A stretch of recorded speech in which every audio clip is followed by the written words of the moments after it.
শহরে ঘটে যাচ্ছে একের পর এক অ্যাস্ট্রোলজারের অপমৃত্যু। পরমা সেনের প্রেডিক্ট করা দিনেই রাত 3:30 নাগাদ তিনি মারা যান। এইসব ঘটনা কি নিছক কোইন্সিডেন্স, নাকি এর নেপথ্যে আছে অন্য কেউ মাস্টার মাইন্ড?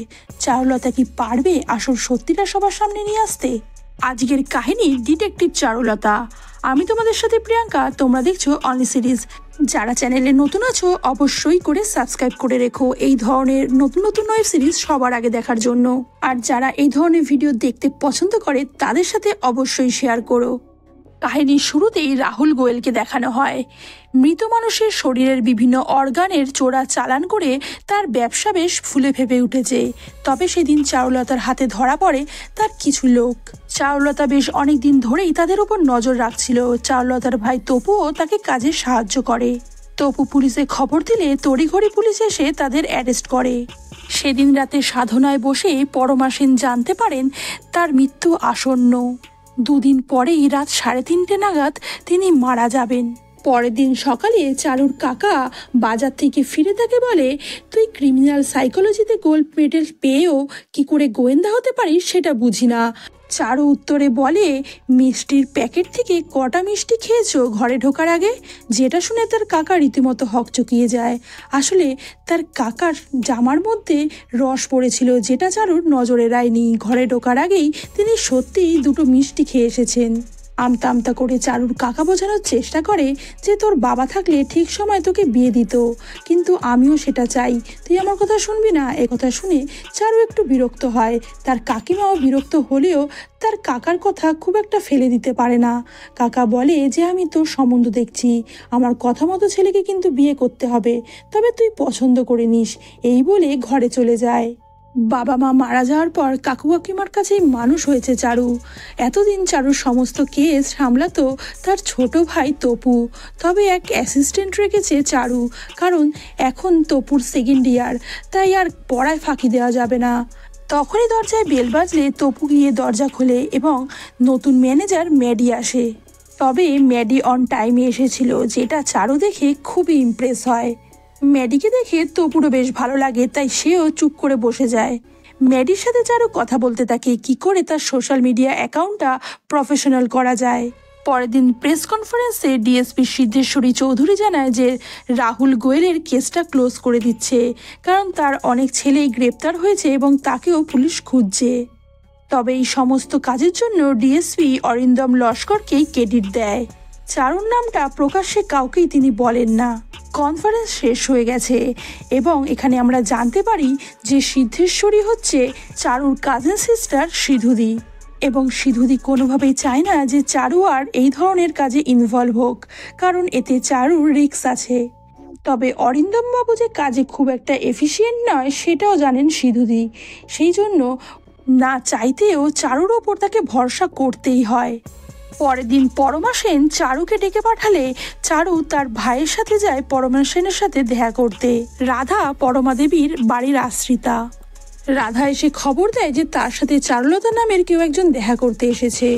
পক্ষকাল নামে এক বিখ্যাত ম্যাগাজিনে ইন্টারভিউ চাপা হয়েছিল পরমা সেনের। চারু সেটাই দেখছিল। তখনই সেখানে পরমা দেবী চলে আসেন এবং তাদের বসতে বলেন। পরমা দেবী জানান যে তার প্রেডিক্ট অনুযায়ী 2 দিন পরে তার মৃত্যু। তার কাছে বিশেষ সময় নেই, তাই একটা কাজের দায়িত্ব তিনি চারুর ওপরে দিয়ে যেতে চান। পরমা দেবীর একমাত্র ছেলে আদিত্য, তার কিছু ক্রিমিনাল অ্যাক্টিভিটির জন্য পরমা দেবী তাকে বাড়ি থেকে বের করে দিয়েছেন এবং তিনি চান চারু যাতে তার ক্রিমিনাল অ্যাক্টিভিটিগুলো সকলের সামনে নিয়ে আসেন। অন্যদিকে আদিত্যর পেছনে যে ডিটেকটিভ লাগানো হচ্ছে সে খবরটা আদিত্যর কাছে পৌঁছে যায়। তবে কথা শুনে চারু একটু অবাক হয়, বলে আপনি যখন সবটাই জানেন তাহলে আপনি নিজের ছেলেকে পুলিশের হাতে তুলে দিচ্ছেন না কেন? পরমা দেবী বলেন, ওই যে বললাম যে আমার হাতে সময় খুবই কম, সেজন্য এই কাজের ভার তোমাকেই দিচ্ছি। চারু জানতে চায় তার ছেলে কি ধরনের ক্রিমিনাল অ্যাক্টিভিটি করে। কথা শুনে পরমা দেবী বলেন, সব কাজ যদি আমি করে দিই তাহলে তোমাকে কেন হায়ার করছি? কথা শুনে চারু আর কথা না বাড়িয়ে উঠে যেতে চাইলে পরমা দেবী একটা ব্ল্যাঙ্ক চেকে সাইন করে চারুকে দিয়ে বলে, যদি আমি মারা না যাই, আমার প্রেডিকশন যদি ভুল হয় তাহলে তুমি সেদিন এটা আমাকে ফেরত দিও, না হলে নিজের কাজের পারিশ্রমিক ভেবে এটা তুমি নিয়ে নাও, আর নিজের পছন্দ মতো অ্যামাউন্ট এটাই তুমি বসিয়ে নিতে পারো। রাতে চারু আসে সিধুদির সাথে কথা বলে আজকের কেসটা সম্পর্কে জানাতে। তবে চারুর এই কেসটা নিতে মোটেও ইচ্ছুক না হলেও সিধুদি তাকে বোঝায় কেসটা নিলে তার বিশেষ সুবিধা হতে পারে, কারণ একদিকে পরমা সেন নাম করা অ্যাস্ট্রোলজার, অন্যদিকে তার ছেলেও নাম করা পেন্টার, সুতরাং তাদের কেসটা যে হাই প্রোফাইল এটা বলাই বাহুল্য। চারু সিধুদিকে বলে যে রাহুল গোয়েলের কেসটায় মাস্টার মাইন্ড নিশ্চয়ই অন্য কেউ আছে, কারণ রাহুলের মতো ছেলে এই কাজের মাস্টার মাইন্ড হতে পারে না। সিধুদি তাকে বলে যে এক কেস নিয়ে বেশি দিন বসে থাকলে তাদের চলে না, কারণ নতুন অনেক কেস তাদের পেন্ডিং হয়ে আসছে। সিধুদি চারুকে সঞ্জয় শাস্ত্রীর কেসের কথা বলে, যেখানে সঞ্জয় শাস্ত্রীর হাত কেটে যাওয়ায় সে টিটেনাস নেওয়ার জন্য ডক্টরের কাছে অ্যাপয়েন্টমেন্ট নেয়। তবে তার কম্পাউন্ডার এসে তাকে একটা ইঞ্জেকশন দেওয়ার পরেই সঞ্জয় শাস্ত্রী মারা যায়। এই কেসটা নিয়ে খুবই হইচই চলছে, কারণ সঞ্জয় শাস্ত্রী খুব নাম করা অ্যাস্ট্রোলজার। সিধুদি অফিসার অরিন্দমকে জানতে চায় যে সঞ্জয় শাস্ত্রীর কেসটা সম্বন্ধে সে কি জানে। অরিন্দম বলে যে তার মনে হয় ডক্টরই হয়তো তাকে মেরেছে, তবে সিধুদি জানতে চায় এর মোটিভ কি। যেটা শুনে অরিন্দম বলে এর মোটিভ ওকে এনে দুহাত দিলেই হয়ে যাবে, কিন্তু এতে সিধুদি খুবই রেগে যায় এবং বলে দুদিনের মধ্যেই কেস রিপোর্ট আমাকে জমা দেবে। যেটা শুনে অরিন্দমবাবু একটু ঘাবড়েই সেখান থেকে চলে যায়।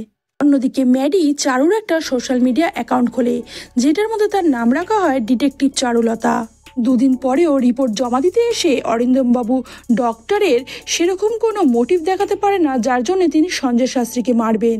অন্যদিকে রাহুল গোয়েলকে দেখানো হয় কোনো এক মহিলার সাথে সে নিষিদ্ধ এক ওয়েবসাইটে কথা বলছে এবং জানাচ্ছে যে চারুলতা এখন তাদের কেসটায় বিশেষ মাথা ঘামাচ্ছে না। পরের দিন সকালে চারু তার ভাই তপুকে এসে জানায় যে পরমা দেবী তার প্রেডিক্ট অনুযায়ী রাত 3:30টার সময় মারা গেছেন। তড়িঘড়ি তারা পরমা দেবীর বাড়িতে পৌঁছায়।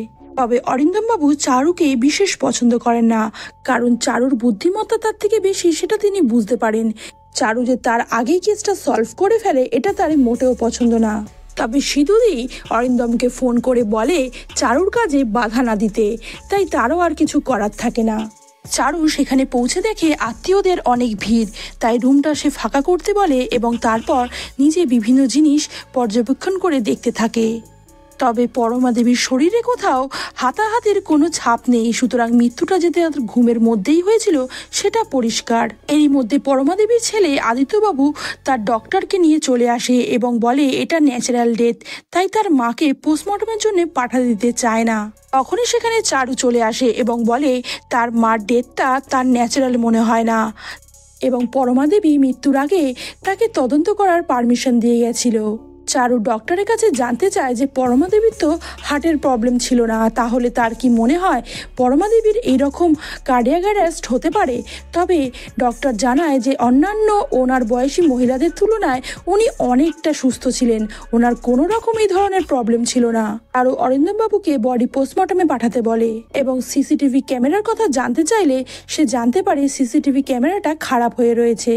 চারু রাধার সাথে দেখা করতে যায় এবং জানতে চায় যে সিসিটিভি ক্যামেরাটা কবে খারাপ হয়েছে। রাধা জানায় আদিত্যবাবু বাড়ি ছাড়ার আগেই সিসিটিভি ক্যামেরাটা খারাপ হয়ে গেছিল। চারু রাধার কাছে জানতে চায় যে পরমা দেবী কেমন মহিলা ছিলেন। রাধা জানায় যে পরমা দেবী তাকে মেয়ের মতোই ভালোবাসতো। চারু রাধার কাছে জানতে চায় সে কার জন্য সোয়েটার বুনছে, যেটা শুনে রাধা চুপ করে যায়। চারু রাধার কাছে আরও জিজ্ঞাসা করে যে এই বাড়িতে ঢোকার অন্য কোনো রাস্তা আছে কিনা। চারু জানায় ছাদে চিলেকোঠার একটা দরজা আছে যেখান থেকে যে কেউ ঢুকতে পারে, তবে ওই রাস্তাটা বিশেষ কেউ এখন ব্যবহার করে না। একথা শুনে চারুর সাথে সাথেই ছাদের সেই দরজার সামনে আসে এবং এখানের বিভিন্ন ফুটপ্রিন্টগুলো যাতে ফরেন্সিক ভালোভাবে অবজার্ভ করে সেই রকমই ইনস্ট্রাকশন দিয়ে যায় অফিসার অরিন্দমবাবুকে। কাহিনী শিফট হয় লাখোটিয়ার কাছে, যে একজন ফেমাস নিউরোলজিস্ট। সেদিন বাজার থেকে ফেরার সময় লাখোটিয়া দেখে একটা বোর্ড লাগানো রয়েছে লিফটের সামনে যে লিফট আউট অফ সার্ভিস। এইটা দেখে লাখোটিয়া সিঁড়ি দিয়ে ওঠার চেষ্টা করে, তবে কিছুক্ষণের মধ্যেই তার বুকে ব্যথা শুরু হয়ে যায় এবং সেখানেই তিনি মারা যান।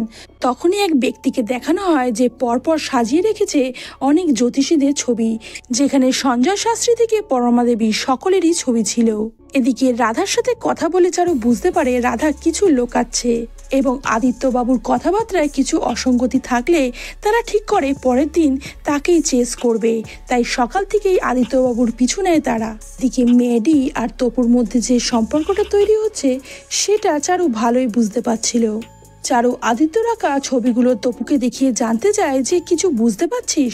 তপু অবাক হয়ে দেখে বলে যে এই ছবিগুলো তো রাধার। আসলে আদিত্য যে সকল নগ্ন মেয়ের ছবি এঁকেছে তাদের সকলেরই মুখ রাধার সাথে মেলে। এরপরেই চারু ইমাজিন করতে থাকে সেদিন রাতে কি হতে পারে।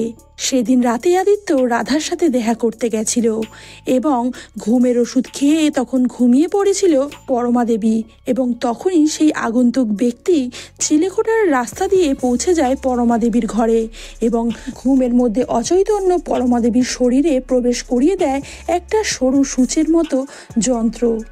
এবং যেহেতু ঘুমের মধ্যেই তার মৃত্যু হয়েছিল সুতরাং কোনো স্ট্র্যাঙ্গুলেশনের ছাপ ছিল না, তাই এটাকে সকলে স্বাভাবিক মৃত্যু বলেই ধরেছিল। পরের দিন ডক্টর এসে পরমা দেবীর বিটিএম রিপোর্টটা বলে যায় সিধুদিকে। সিধুদি চারু আসলেই বলে তোর সন্দেহ খুব একটা ভুল নয়, লম্বা সূচের মতো কোনো একটা জিনিস সেকেন্ড আর থার্ড রিবকেজের মধ্যে ঢুকিয়ে অ্যাওটা পাংচার করেছে, ইমিডিয়েট কার্ডিয়াক অ্যারেস্ট হয়েছে। চারু বাড়িতে এসে কয়েকটা গোয়েন্দা গল্প নিয়ে নাড়াচাড়া শুরু করে এবং সে বুঝতে পারে এই কিলার নিশ্চয়ই গোয়েন্দা গল্পের কপি করছে। পরের দিন চারু সিধুদির সাথে দেখা করে জানায় যে চারুর মনে হয় এই ব্যক্তি গোয়েন্দা গল্পের বইয়ের কপি করে নিজের টার্গেটকে পৃথিবী থেকে সরিয়ে ফেলছে। হয়তো সে এর আগেও করেছে এবং যদি এখনই ওকে থামানো না যায় তাহলে আরও করবে।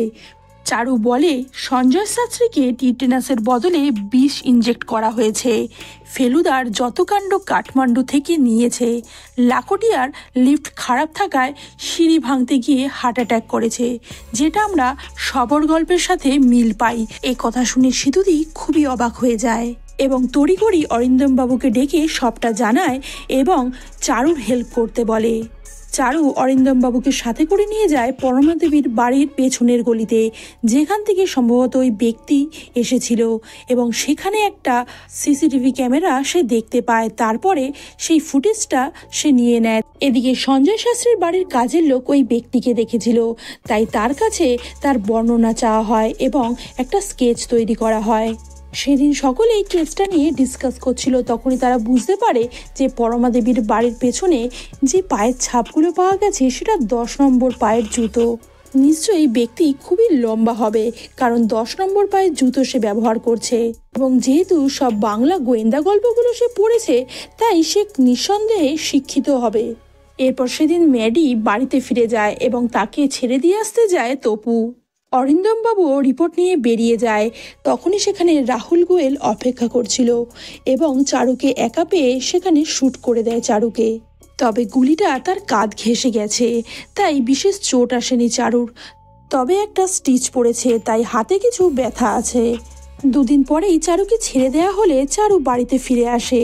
তবে সিধুদি এসে তাকে ধরে কাঁদতে থাকে, কারণ সে মনে করে তাদের অফিসারদের অকর্মণ্যতার জন্যই তার এই অবস্থা হয়েছে, তাই তাকে সাবধানে থাকতে বলে। সিধুদি চারুকে জানায় গাড়ির মধ্যে যে ব্যক্তি ছিল তার ফুটেজ পাওয়া গেছে, সেটা হলো রাহুল গোয়েল। রাহুল গোয়েলের লোকদের ধরিয়ে দেওয়ায় তার ব্যবসা অনেকটাই বন্ধ হয়ে গেছে, তাই সে হয়তো বদলা নিয়েছে এইভাবে। চারু সবকটা সিসিটিভি ফুটেজ চেক করে বুঝতে পারে এই কাজগুলো যে করছে সে একজন ব্যক্তি। পরের দিন তড়িঘড়ি চারুর সাথে দেখা করতে আসে অরিন্দম বাবু এবং জানায় যে স্কেচটা তৈরি করা হয়েছিল ওইটা বিভিন্ন থানায় সার্কুলেট করা হয়েছে এবং কাটোয়া থানা থেকে খবর এসছে ভবানন্দ ওঝা নামে এক ব্যক্তি কাটোয়াতেই থাকতো 25 বছর আগে। তাই আর সময় নষ্ট না করে সকলে মিলে কাটোয়া পৌঁছায় এবং ওখানে অফিসারের কাছে জানতে পারে 25 বছর আগে ভবানন্দ নামে এক ওঝা ছিল। তন্ত্র সাধনা করত এবং বিভিন্ন সময় ডাইনি নিধন করত। তবে একদিন নাকি তাকে তার নিবন্ধী করা ভূতি এসে মেরে ফেলেছে, যেটা 25 বছর আগের ঘটনা। লোকাল সংবাদপত্র বিজ্ঞান মঞ্চ থেকে তার নামে রিপোর্টও করা হয়েছিল, তবে তার বিরুদ্ধে কেউ সাক্ষী দিতে রাজি না হওয়ায় এবং কোনো প্রমাণ না মেলায় তাকে কখনোই গ্রেফতার করা হয়নি। চারু থানায় গিয়ে ওই রিপোর্টগুলো দেখতে চাইলে সেগুলোর কিছুই এখন অবশিষ্ট নেই, কারণ থানা আগে যেখানে ছিল সেখান থেকে শিফট করেছে এবং সমস্ত নথিপত্র ওলটপালট হয়ে গেছে, তাই কোনো কিছুই চারু খুঁজে পায় না। কাটোয়ায় ঠিকমতো কোনো ইনফরমেশন না পেয়ে চারুর মন খুব খারাপ হয়ে গেছিল। তখন তপু তাকে বলে, একবার এই ব্যাপারটা থেকে বেরো, মাইন্ডটা ডাইভার্ট কর, আবার রিথিঙ্ক কর, দেখবি তুই সব কিছু ক্লিয়ারলি বুঝতে পারবি। চারুর সাথে সাথেই তার কাকাকে ফোন করে বলে তার পছন্দ করা ছেলের সাথে সে মিট করতে চায়। চারু পরের দিনই তার কাকার পছন্দ করা পাত্র ললিতের সাথে দেখা করতে যায়। এখানে বসে থাকা এক সাংবাদিক চারুকে দেখে খুবই অবাক হয়, তবে চারু তাকে খেয়াল না করে এগিয়ে যায় ললিতের দিকে। এরপরে ওই সাংবাদিক ওখান থেকে বেরিয়েও যায়। ললিত চারুকে বলে সে এখন বিয়ে করতে চায় না, তাই চারু যাতে তার কাকাকে বিয়ের জন্য মানা করে দেয়। ললিত তার বাবাকে কিছুতে রাজি করাতে পারছে না, তাই অগত্যা চারুকেই সে কনভিন্স করে নেয়। তবে ললিত জানে চারু গোয়েন্দাগিরি করে, যেটা শুনে ললিত খুবই এক্সাইটেড, কারণ বিভিন্ন ধরনের গোয়েন্দা গল্প সে খুবই পছন্দ করে। ললিত চারুর কাছে জানতে চায় তার রিসেন্ট কেসের সম্পর্কে।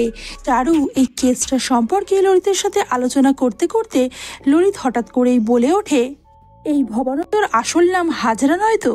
সোনার কেল্লায় যেমন হাজরাকে সরিয়ে দুষ্টু লোক ভবানন্দ জায়গা করেছিল, এখানে ঠিক উল্টোটা হবে না তো? কারণ ভবানন্দ তো মারা গেছে, ভবানন্দর বদলে কোনো এক হাজরা এসে তার জায়গা নেয়নি তো? যেটা শুনে খুবই অবাক হয়ে যায় চারু এবং কথাগুলো আরেকবার তলিয়ে ভাবার চেষ্টা করে। চারুর মনে পড়ে যায় পক্ষকাল থেকে সঞ্জয় হাজরার ইন্টারভিউ নেওয়া হয়েছিল, যেটা নিয়েছিল হেমাঙ্গ হাজরা নামের এক রিপোর্টার। আজ রেস্টুরেন্টেও তাকে লক্ষ্য করেছে চারু। তখনই কাটোয়ার সেই অফিসারকে ফোন করে চারু এবং জানতে চায় যে বিজ্ঞান মঞ্চ থেকে কে ভবানন্দর নামে কমপ্লেন করেছিল। ওই ব্যক্তি জানায় তাদের ওখানকার বিজ্ঞান মঞ্চ চালাতো হেমাঙ্গ হাজরা নামের এক ব্যক্তি, সে এখন কলকাতার নামী সাংবাদিক। চারুর মনে পড়ে যায় সে যখন পরমা দেবীর বাড়িতে গেছিল, সেখানেও কালপক্ষ থেকে তার ইন্টারভিউ নেওয়ার একটা ম্যাগাজিন সে দেখেছিল এবং সেখানে লেখকের নাম ছিল হেমাঙ্গ হাজরা। ওর সাথে সাথেই ম্যাডিকে ফোন করে জানতে চায় যে কালপক্ষ ম্যাগাজিনের সাংবাদিক হেমাঙ্গ হাজরা রিসেন্টলি কার ইন্টারভিউ নিয়েছিল। ম্যাডি তাকে জানায় ট্যারো কার্ড রিডার রিচা আগারওয়ালের ইন্টারভিউ নিয়েছিল। তার ঠিকানাটা ম্যাডির কাছ থেকে নিয়ে সেখানেই সবাইকে পৌঁছাতে বলে চারু এবং অফিসার অরিন্দমকেও সে কল করে ডেকে নেয়। এদিকে ওই সাংবাদিক হেমাঙ্গ হাজরাকে দেখানো হয় রিচার সাথে ভালো টাইম স্পেন্ড করছে হোটেলের কামরায় বসে। এই ঠিকানায় চারুর সাথে সাথে পৌঁছে গেলেও সিকিউরিটি গার্ড তাকে ফর্মালিটির জন্য আটকে দেয়। চারু সাইন করে যখন ওপরে ওঠে, অন্য পথ দিয়ে হেমাঙ্গ হাজরা ছদ্মবেশে নিচে নেমে আসে এবং ওই হোটেল থেকে বেরিয়ে যায়। চারু ওপরে উঠে বারংবার কলিং বেলটা প্রেস করতেও কেউই দরজা খুলছিল না। অরিন্দমবাবুও সেখানে চলে আসে, তবে আর শেষ রক্ষা হয় না, কারণ রিচা ব্রেন হ্যামারেজে মারা গেছে। ফাঁকা ইঞ্জেকশনের সিরিঞ্জে ব্লাডে এয়ার ভরে দেওয়া হয়েছিল। হেমাঙ্গ হাজরার ফ্ল্যাটটা সিজ করা হলেও তাতে বিশেষ কিছু পাওয়া যায়নি এবং চারুর মন খুব খারাপ হয়ে আছে, কারণ সে রিচাকে বাঁচাতে পারল না। অন্যদিকে হেমাঙ্গ হাজরা ছদ্মবেশে আরও একটা লজে গিয়ে গা ঢাকা দিয়ে রয়েছিল এবং তদন্তে নেমে পুলিশ জানতে পেরেছে হেমাঙ্গ হাজরা এরকমভাবে প্রায় 20 জনকে মেরে ফেলেছে। একথা শুনে চারু একটা প্ল্যান করে যে কিভাবে ট্র্যাপে ফেলে হেমাঙ্গ হাজরাকে তারা ধরতে পারে, কিন্তু ট্র্যাপটা খুবই রিস্কি, সেই জন্য সিধুদি কিছুতেই রাজি হচ্ছিল না। তবে বারংবার তাকে কনভিন্স করায় চারু এবং অরিন্দমবাবু। যেহেতু ওপরতলা থেকে অনেক চাপ আসছিল, তাই সিধুদি আর না করতে পারে না, রাজি হয়ে যায়। পরের দিন প্রেস কনফারেন্সে বসে সিধুদি মৃতদের অঙ্কটা কমিয়ে বলে হেমাঙ্গ হাজরা 3 জনকে মেরে ফেলেছে এবং লাস্ট যাকে সে মারতে চেয়েছিল সে এখনো বেঁচে আছে, অর্থাৎ রিচা এখনো বেঁচে আছে। তবে তার শারীরিক কন্ডিশন খুব একটা ভালো নেই, 2-3 দিনের মধ্যে সে সুস্থ হয়ে যাবে। তারপরে তার থেকে সমস্ত ইনফরমেশন তারা বের করে নেবে। হোটেল রুমে বসে হেমাঙ্গ হাজরা এই প্রেস কনফারেন্সটা দেখছিল, তাই সেও ঠিক করে ফেলে সে যাবে ওই নার্সিংহোমে। নার্সিংহোমের বাইরেই পুলিশের লোকেরা জাল পেতে দাঁড়িয়েছিল। এদিকে ম্যাডি তার সিস্টারের বিয়ে অ্যাটেন্ড করতে কলকাতা থেকে গুজরাটে যাচ্ছিল এবং আজকে দেখা করতে এসেছিল তপুর সাথে। অন্যদিকে অন্য এক ব্যক্তিকে হেমাঙ্গ হাজরা ভেবে পুলিশ ভুল করে ধরে ফেলে এবং সেখানেই সকলে ব্যস্ত হয়ে পড়ে। এবং হেমাঙ্গ হাজরা নার্সের ছদ্মবেশে নার্সিংহোমের ভিতরে ঢুকে পড়ে এবং রিচার নামে যে কেবিনটা বুক করেছিল সেটা দেখে সোজা পৌঁছে যায় সেখানে এবং বিষাক্ত সিরিঞ্জটা ফোটানোর চেষ্টা করতেই চারু তার হাতটা ধরে ফেলে এবং প্রথমে এক কিক দেয় তার পেটে। তবে বেশিক্ষণ চারু হেমাঙ্গর সাথে পেরে ওঠে না এবং হেমাঙ্গ তাকে অজ্ঞান করে ফেলে। এদিকে ম্যাডি চলে যাওয়ার পর তপু রুমের দিকে এগোয়। অন্যদিকে অফিসার অরিন্দম ওই ব্যক্তির আই কার্ড দেখে তাকে ছেড়ে দেয় এবং তারপরে সেও রুমের দিকে যেতেই কাউকেই দেখতে পায় না। আসলে ততক্ষণে হেমাঙ্গ হাজরা চারুকে নিয়ে বেরিয়ে পড়েছে। হেমাঙ্গ হাজরা চারুকে গাড়িতে করে নিয়ে বেরিয়ে যায় আর কেউই তাকে ধরতে পারে না। চারুর যখন জ্ঞান ফেরে সে দেখে একটা নির্জন জায়গায় হেমাঙ্গ হাজরা তাকে বন্দি করে ফেলেছে। হেমাঙ্গ হাজরা চারুকে বলে, যারা সমাজে সাধারণ মানুষের চিন্তা নিয়ে বিশ্বাস নিয়ে প্রতিনিয়ত খেলছে তাদের পৃথিবীতে থাকার কোনো অধিকার নেই, তাই আমি যেটা করেছি সেটা ঠিক করেছি। চারু জানতে চায় 25 বছর আগে সেই কি ভবানন্দকে মেরেছে। এ কথা শুনে হাজরা বলে, হ্যাঁ সেই মেরেছে, কারণ চোখের সামনে তার দিদিকে ডাইনি অপবাদ দিয়ে এই ভবানন্দই সকলের সামনে গায়ে আগুন ধরিয়ে মেরেছিল, যেটা সে দেখেছে। তাই বারংবার বিজ্ঞান মঞ্চ দিয়ে সে প্রতিবাদ করতে লেগেছিল, কিন্তু তার প্রতিবাদের ভাষা কেউ বুঝতে পারেনি, তাকে কেউ সমর্থনও করেনি। তাই ভবানন্দ বারংবার বেঁচে যাচ্ছিল। তাই সে একদিন যখন ভবানন্দ তন্ত্র সাধনায় রত ছিল তখন ভবানন্দ দেশলাইটা এক বিষাক্ত দেশলাইয়ের সাথে সে বদল করে দিয়েছিল এবং তন্ত্র সাধনার শেষে ভবানন্দ যখন তার বিড়িটা ধরাতে যায় তখনই সে বিষাক্ত ধোঁয়ার কবলে পড়ে এবং মারা যায়। তারপর সেই দেশলাইটা আবার সে বদলে দেয়। এরপরে সে টার্গেট করে সমাজের সেই সকল বড় বড় মাথাগুলোকে যারা সাধারণ মানুষের বিশ্বাস নিয়ে প্রতিনিয়ত খেলছে এবং তাদের থেকে অনেক টাকা পয়সা নিজের আয়ত্তে নিয়ে আসছে। সেদিন পরমা দেবী ইন্টারভিউ দিতে গিয়ে নিজেই বলেছিলেন তার মৃত্যু আসন্ন, আর সেই জন্য সেই সময়টাই সে তার মৃত্যুর জন্য বেছে নিয়েছিলেন। তবে চারু তার লিস্টে কখনোই ছিল না, কিন্তু তার আর কিছু করার নেই, কারণ চারু এখন সমস্তটাই জানে। এই বলে তাকে মারতে উদ্যত হতেই সেখানে চারুদি আর অরিন্দম লস্কর তার ফোর্স নিয়ে হাজির হয়ে যায় এবং অরিন্দম হেমাঙ্গর হাতে শুট করে তাকে থামিয়ে দেয়। আসলে সেফটির জন্য অরিন্দম চারুর হাতে জিও ট্র্যাকার পরিয়ে দিয়েছিল এবং সেটাই আজ কাজে লেগে গেছিল। তপু তড়িঘড়ি এসে চারুর হাতটা খুলে দেয়। হেমাঙ্গ হাজরাকে অ্যারেস্ট করা হয়। সিধুদি এসেই চারুকে জড়িয়ে ধরে এবং তাকে বাহবা দিতে শুরু করে। চারু অরিন্দম বাবুকে থ্যাংক ইউ বলে, কারণ তার জন্যই আজ সে প্রাণে বেঁচেছে। দুদিন পরে চারুর সাথে দেখা করতে আসে আদিত্য আর রাধা। চারু তাদেরকে তার মায়ের দেওয়া ব্ল্যাঙ্ক চেকটা ফেরত দেয়, তবে আদিত্য বলে এটা আপনি রাখুন এবং একটা বিয়ের কার্ড তার দিকে এগিয়ে দেয়। বলে এতদিন এই কাজটা করবো ভেবেও তারা করে উঠতে পারেনি, তবে রাধা আর আদিত্য বিয়ে করছে এবং তাদের ইনভাইট করতে এসেছে। আদিত্যর মা এই কারণেই চারুকে অ্যাপয়েন্ট করেছিল যাতে তার ছেলে আর রাধার সম্পর্কটা সকলের সামনে নিয়ে আসতে পারে। রাতে সিধুদি চারুকে জানায় যে রাহুল গোয়েলের মৃতদেহ উদ্ধার করা হয়েছে এবং পুলিশ তদন্ত করে জানতে পেরেছে এক নিষিদ্ধ ওয়েবসাইটের মাধ্যমে রাহুলের সাথে MM নামের কোনো এক মহিলা সবসময় কন্ট্যাক্টে থাকতো এবং পুলিশ খুব শিগগিরই তাকে চেস করবে। এদিকে আমরা দেখি কেস ক্লোজ হওয়ার জন্য ম্যাডি টিপ দিচ্ছে তপুকে। তখনই বিল মেটানোর জন্য ম্যাডি নিজের কার্ড ব্যবহার করে যাতে তার নাম দেখানো হয় মাধুরী মেঘরাজ অর্থাৎ MM, অর্থাৎ যে মহিলার সাথে রাহুল গোয়েল নিষিদ্ধ ওয়েবসাইটের মাধ্যমে কথা বলতো সে এই ম্যাডি। এখানেই আজকে সিরিজটি শেষ করা হয়, হয়তো এর নেক্সট পার্ট খুব তাড়াতাড়ি আসতে চলেছে। সবার আগে এই ধরনের নতুন নতুন ওয়েব সিরিজ দেখার জন্য আমাদের চ্যানেলকে অবশ্যই সাবস্ক্রাইব করে বেল বাটন প্রেস করে পাশে থেকো। আজকের ভিডিওটা তোমাদের কেমন লাগলো লাইক অ্যান্ড কমেন্টের মাধ্যমে জানাতে ভুলো না। মনে রাখবে তোমাদের একটা লাইক অ্যান্ড কমেন্ট আমাদের এই ধরনের ভিডিও তৈরি করতে অনেক উৎসাহী করে। দেখা হচ্ছে নেক্সট আরও কোনো ইন্টারেস্টিং ভিডিওর সাথে। ততক্ষণের জন্য খুব ভালো থেকো, সুস্থ থেকো।